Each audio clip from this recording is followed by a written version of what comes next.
The diner smelled like burnt coffee and old grease.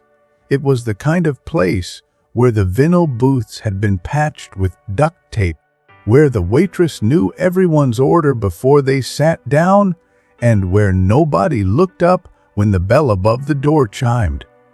Outside, the afternoon sun beat down on the cracked pavement. Inside, the air conditioner rattled like it might give up at any moment. But this story didn't begin in the diner. It began that morning in a one-room apartment 6 blocks away. The old man had woken before dawn like he did every day. Not because he wanted to, because his body wouldn't let him sleep past 5. The pain in his legs saw to that. He sat on the edge of his bed in the dark, rubbing his knee, feeling the old shrapnel shift beneath the scar tissue. The room was small, a hot plate on a wooden crate, a single chair, a window that looked out onto a brick wall.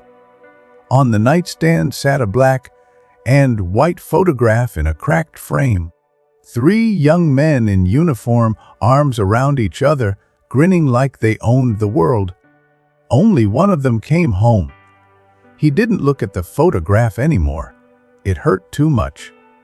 He got dressed slowly, pulling on the same faded jacket he wore every day, the one that used to fit but now hung loose on his shoulders. He checked his pockets. 53 cents. It wasn't enough, but it was all he had until next week. He walked to the diner because the bus cost $1.25. By the time he arrived, his leg was throbbing, but he didn't let it show on his face. He'd learned a long time ago that people didn't want to see pain. They wanted everything to be fine. So he made it look fine. At a corner table near the window sat the old man. He wore that faded jacket, too heavy for the weather, and his hands trembled slightly as he counted coins on the table. Small piles, pennies and nickels mostly. His face was weathered, lined deep like a map of hard years, and his eyes stayed fixed on the menu even though he'd been staring at it for 10 minutes. He already knew what he could afford. He'd known before he walked in, but looking at the menu made him feel normal. Like a customer, not a charity case. The waitress walked past twice without stopping. Nobody seemed to notice him. Across the room, near the counter, a group of young men sat laughing, college-aged, dressed in fresh sneakers and logo shirts. They had the kind of loud confidence that comes from never being told no. They'd been talking about a party, about girls, about some professor who didn't know what he was talking about. The kind of conversation that fills space but means nothing. One of them, the loudest one, had a scholarship he didn't need and a car his parents bought him. His name was Tyler. He glanced at the old man and nudged his friend. A smirk. Then a whisper. "Check out Grandpa over there." His friend, Marcus, looked over and grinned. "Dude, what is he doing?" "Counting his lunch money," Tyler said, and they both laughed. The third one, quieter, named Eric, glanced over but didn't say anything. He felt something uncomfortable twist in his chest, but pushed it down. It was easier to laugh along. Eric had grown up in a house where respect was spoken about but rarely shown. His father talked about veterans on holidays, thanked them in passing, but never stopped to actually see them. Eric had learned to do the same. Look, nod, move on. But something about this moment felt different. Something about the way the old man's hands shook. The way his shoulders were hunched like he was trying to disappear. Eric looked away. At first, it was quiet. The kind of mockery that hides behind cupped hands and turned shoulders. But it grew. Tyler raised his voice just loud enough. "Maybe he's counting up for the senior special all." More laughter. Marcus chimed in. "Dude probably fought in the Civil War." The old man's jaw tightened, but he didn't look up. He just kept counting. The diner stayed loud with clinking plates and low conversation, but somehow the latter cut through. It had edges, the kind that made people uncomfortable, but not uncomfortable enough to say anything. A woman at the next booth glanced over. Her name was Ruth. She was a nurse, worked night shifts, came here for breakfast after her rounds. She'd seen the old man before, always alone, always counting coins. She frowned, looked at the young men, then back at her plate. She thought about saying something, but what would she say? What good would it do? So she stayed quiet. A man in a work shirt 2 tables over shook his head, but said nothing. His hands were covered in paint. He'd been working construction for 30 years. He knew what it was like to be invisible. He looked at the old man and felt a pang of something close to guilt. But he took another bite of his eggs and let the moment pass. When do we decide that silence is safer than speaking? Nobody moved. Nobody spoke. Near the back, in a booth partly hidden by shadow, sat another man. He was older than the young men, but younger than the veteran. Well-dressed, clean shave, dark suit, loosened tie. He looked like someone passing through, someone who didn't belong in a place like this, but didn't seem bothered by it either. His name was Dean Martin, though no one in the diner knew it yet. He'd been driving through town after a late show in Nevada. Tired, hungry, looking for somewhere quiet. He'd walked into this diner because it reminded him of a place his father used to take him when he was a kid. A place where working men ate before their shifts and nobody cared who you were. He had been reading a newspaper when the laughter started. Now the paper was folded on the table. His hands rested on either side of it, fingers laced together. His eyes, calm and steady, were fixed on the corner booth, on the old man, on the coins. Dean had seen men like this before, on bases overseas, in VA hospitals, in dressing rooms after shows where soldiers came backstage just to shake his hand. Men who'd given everything and gotten nothing back but a limp and a flag. He sat there watching, and something old stirred in him. A memory. It was 1951. Korea. He'd flown in with a USO tour. The cold had been unimaginable. The kind that turned your breath to ice the second it left your lungs. They'd set up a makeshift stage in a supply tent, and the soldiers had filed in, silent, exhausted, their faces hollowed out by too many nights without sleep. Dean had sung, told jokes, done his whole act. And for an hour, those men had smiled. After the show, a young private had approached him. Couldn't have been more than 19, shaking, tears streaming down his face. "Thank you," the kid had whispered. "For what?" Dean had asked. "For reminding me I'm still alive." Dean never forgot that kid, never forgot the look in his eyes, the way he'd clung to something as simple as a song like it was a lifeline. And now, sitting in this diner, watching an old man count coins while kids mocked him, Dean felt that memory rise up like a fist in his chest. He'd spent his whole life making people laugh, making them forget. But what good was any of it if men like this were still invisible? He didn't move yet, but his jaw was tight, his hands pressed flat against the table, and he was deciding. Tyler stood up. He stretched, yawned dramatically, and walked toward the old man's table. His friends watched, grinning, waiting for the punchline. He stopped a few feet away. "Hey, Pops," he said loud enough for the whole diner to hear. "You need help with that math. I know they didn't teach much back in your day." The old man finally looked up. His eyes were pale blue, tired but not empty. There was something in them, something that had seen things these boys couldn't imagine. He'd been 22 when they sent him to Korea. Winter of 1950, Chosin Reservoir. The cold had been so brutal that weapons froze mid-shot. Morphine turned to ice in the medic's hands. Men lost fingers and toes to frostbite before they ever saw the enemy. He'd carried a man on his back for 3 miles through enemy territory.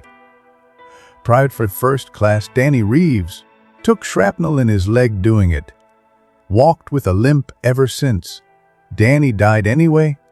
Bled out on a stretcher 2 hours later, whispering about his mom. The old man still heard his voice sometimes, when it was quiet, when it was dark. "I'm fine," he said quietly. His voice was steady, but his hands weren't. "You sure?" Tyler leaned on the back of the booth. "Because it's been like 20 minutes. How much does a cup of coffee cost anyway?" His friends erupted in laughter. The old man's hand stilled over the coins. For a moment, he looked like he might say something. His mouth opened slightly, then closed. He'd learned a long time ago that people didn't want to hear it. When he'd come home from Korea in the spring of 1951, the bus had dropped him at the station downtown. He'd stepped off wearing his uniform, duffel bag slung over one shoulder, leg still bandaged beneath his pant leg. The station had been full. Families reuniting, laughter, tears. But no one was there for him. He'd stood near the exit for 20 minutes, watching people embrace, watching fathers lift children into the air, watching wives kiss husbands they thought they'd lost. And then he'd walked out alone. He'd tried to find work. His first interview was at a printing company. The man behind the desk had glanced at his application, seen the military service, and nodded politely. Then he'd asked, "Any trouble adjusting?" The old man hadn't known how to answer. Trouble. He couldn't sleep. He couldn't sit in crowds. Loud noises made him flinch. But he'd said, "I'm fine." The man had leaned back in his chair. "Good, because we can't have any of that war stuff here. Customers don't like it." He didn't get the job. A month later, he'd gone to the VA hospital for his leg. The waiting room had been packed with men like him, limping, bandaged, silent. A nurse had walked past him 3 times without acknowledging him. When he'd finally raised his hand to ask how much longer, she'd glanced at him, frowned, and said, "You'll have to wait your turn like everyone else." He'd waited 4 hours. When the doctor finally saw him, the man had barely looked at his leg. Just scribbled a prescription and moved on to the next patient. The old man had limped out of that hospital feeling smaller than when he'd walked in. The pain in his leg had flared that day, not just the physical kind, the kind that lives in your chest, the kind that makes you wonder if anyone sees you at all. He'd wanted to scream, to grab someone by the shoulders and say, "I was there. I bled. I carried men who didn't make it home." Doesn't that mean anything? But he didn't, because he knew the answer. People didn't want to see the cost. They wanted parades and flags and thank yous from a distance. They didn't want to see the man counting coins in a diner. They didn't want to see the limp, the trembling hands, the nights he couldn't sleep. So he'd learned to make himself small, to stay quiet, to disappear, and most days it worked. Most days no one noticed him at all. But today these boys had noticed, and it was worse than being invisible. What breaks first? The body that served, or the spirit that believed it mattered? He looked back down at the coins. Tyler walked back to his friends, arms raised like he'd just scored a point. They high-fived him, congratulated him, told him he was hilarious. Eric laughed too, but it felt hollow. He glanced back at the old man and felt that twist in his chest again. Shame maybe, or something close to it. The diner felt smaller now, heavier, like the air itself had changed. What does it cost to speak up when everyone else stays silent? Dean Martin's hands curled into fists. He'd been in rooms with presidents, with kings, with some of the most powerful people in the world, and none of it had ever mattered as much as this moment. He thought about walking away, about finishing his coffee and leaving. It would be easier, safer, no scene, no attention. He could slip out the door and no one would ever know he'd been here. But then he looked at the old man again, at the way his shoulders sagged, at the pile of coins, and Dean realized something. If he walked away now, what would happen? The old man would sit there, humiliated, alone. The boys would leave, laughing, proud of themselves. The other people in the diner would go back to their meals, relieved they hadn't been put in an uncomfortable position. And tomorrow it would happen again. Maybe not here, maybe not to this man, but somewhere, to someone. Because people had learned that it was okay to look away. Dean had spent decades on stages. He'd made millions of people laugh, made them forget their troubles. But somewhere along the way, he'd grown tired of being the spectacle, tired of people only seeing him when the lights were on. He remembered another moment from Korea. The night after the show, he'd been walking back to his tent when he'd passed a group of soldiers sitting in a circle around a small fire. They'd been heating a dented tin cup filled with something that smelled like burnt coffee.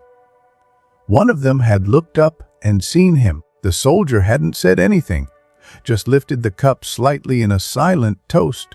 Dean had nodded back. No words, no performance. Just two men acknowledging each other in the cold. That soldier's boots had been caked in frozen mud. His fingers were red and raw from the cold, but his eyes had been clear, present. Dean had never forgotten that moment, the simplicity of it, the dignity. And now, watching the old man in the corner booth, he saw that same dignity, battered, worn, but still there. If he walked away, he'd be telling that old man the same thing everyone else had told him. That his suffering didn't matter, that his service didn't matter, that he didn't matter. Dean couldn't do it. He'd spent his whole life asking people to see him, to care about what he did, to remember him. How could he refuse to do the same for someone else?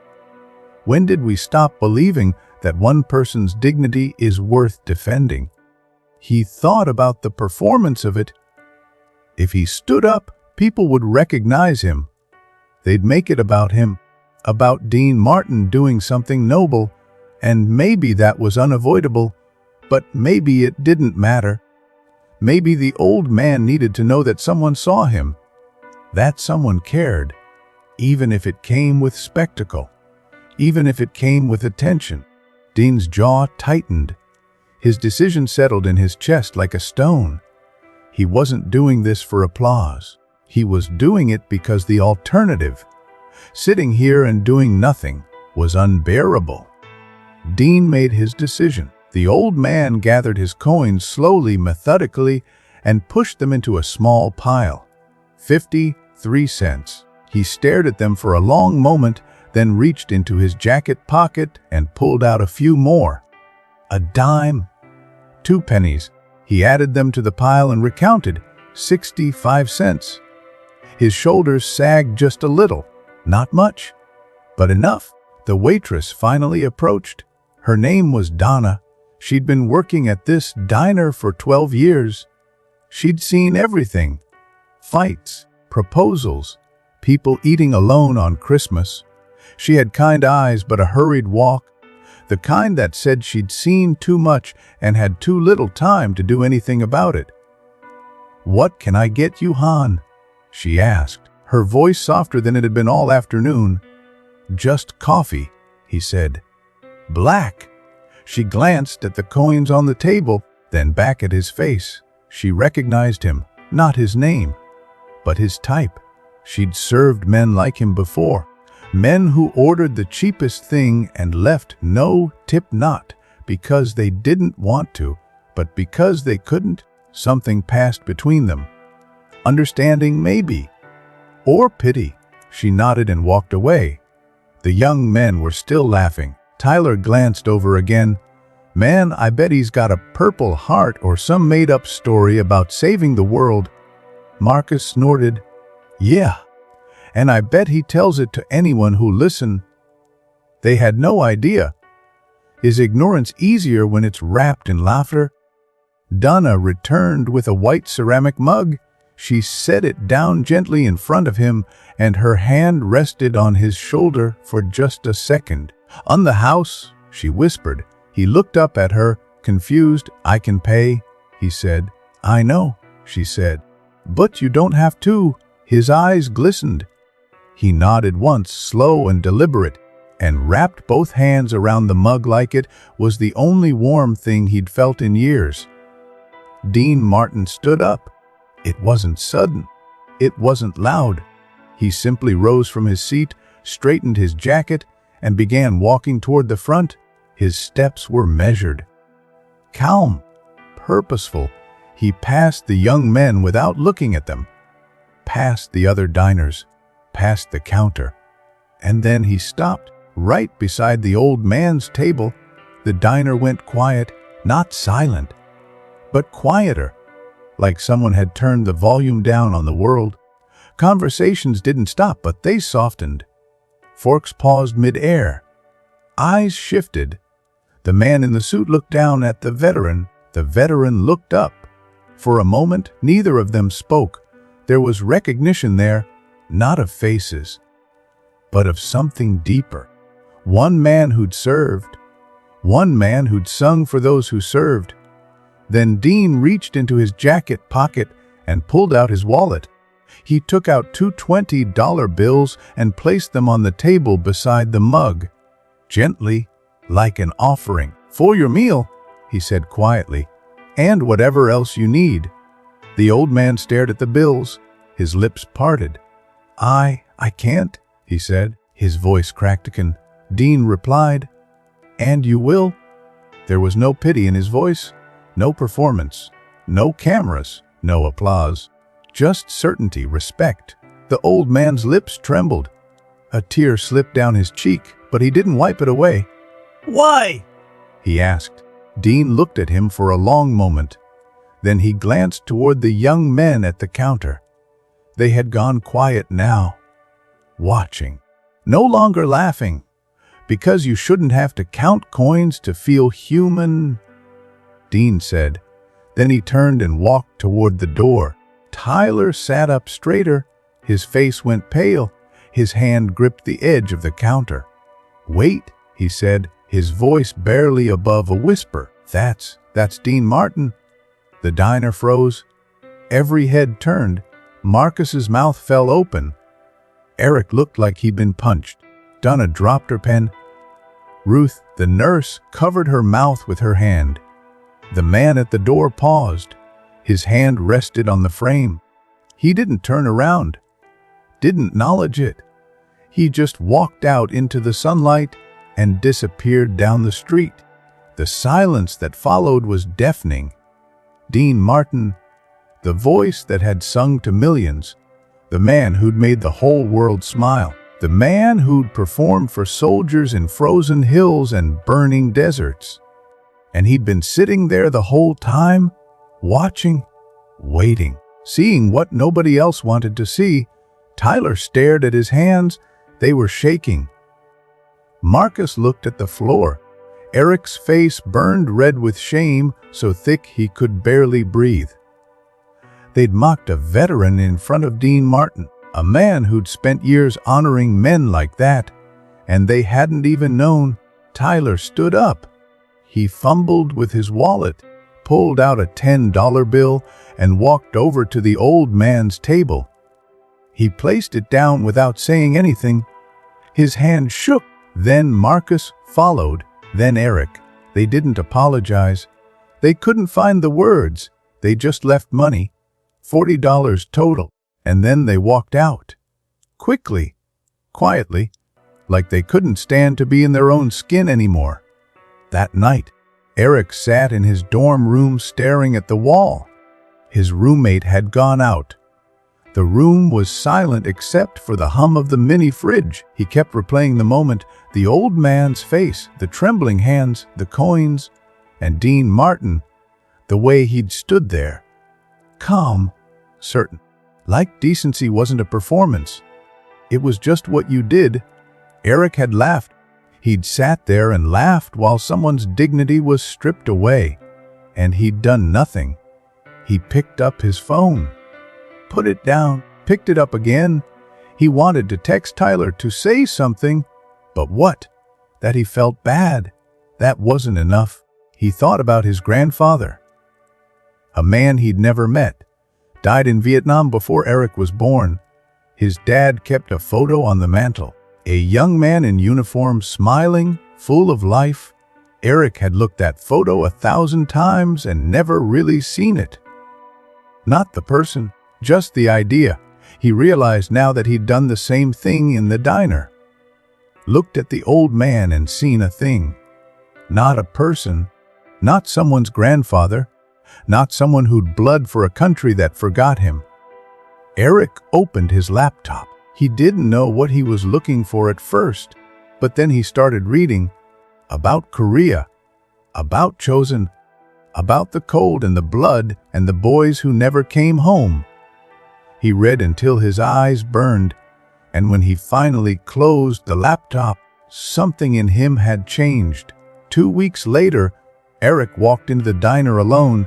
It was early. The morning crowd hadn't arrived yet. The old man was there. Same corner booth, same jacket. Eric approached slowly. His heart was pounding. "Excuse me," he said. The old man looked up. He didn't recognize Eric. Why would he? "I just wanted to say." Eric's voice cracked. "I'm sorry. For what happened. I should have said something. I should have done something." The old man studied him for a moment. Then he nodded. "You're saying it now," he said quietly. Eric swallowed hard. "Can I buy you breakfast?" The old man's eyes softened. "Sure, son. That'd be nice." They sat together, and for the first time in a long time, the old man didn't eat alone. Word spread quietly, not through social media, not through news articles, just through people. Donna told a regular. Ruth mentioned it to a coworker. The construction worker told his crew, and slowly things shifted.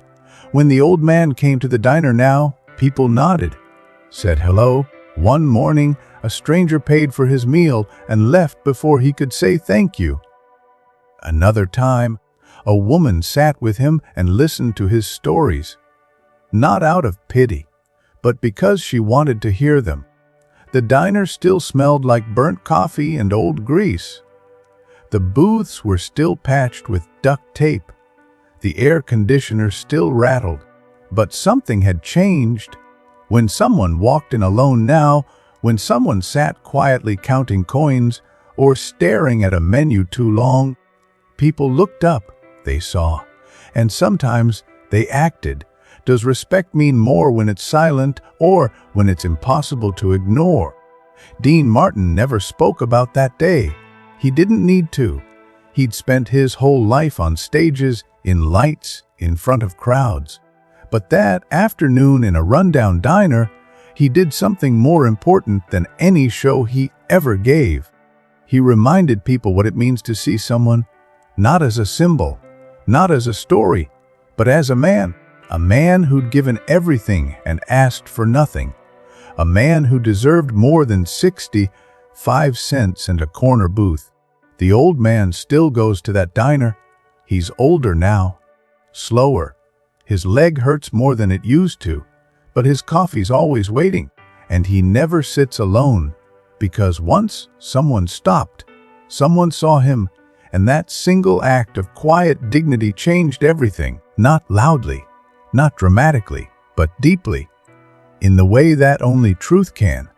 A month later, the diner looked exactly the same. Same cracked vinyl, same rattling air conditioner, same smell of burnt coffee. But something small had shifted. Donna no longer walked past the old man's table. She stopped, asked how he was, saved him the corner booth even when the place was packed. A businessman in a pressed suit nodded to him one morning. A teenager held the door open and said, "Morning, sir." Small gestures, quiet ones, but they added up. Eric came back every Thursday. Sometimes he bought breakfast. Sometimes he just sat and listened. One week, he brought a brochure from the VA center. He didn't say much about it. Just left it on the table. "They're looking for people to talk to vets," he said. "Thought you might want to know." The old man picked it up, looked at it, folded it carefully and put it in his jacket pocket. The next week, Eric told him he'd signed up, not as a job, as a volunteer. "I want to listen," Eric said, "the way I should have that day." The old man didn't say anything, but his eyes said enough, because respect isn't always loud. Sometimes it's a cup of coffee, a nod, a brochure on a table, and sometimes it's just deciding that someone is worth seeing.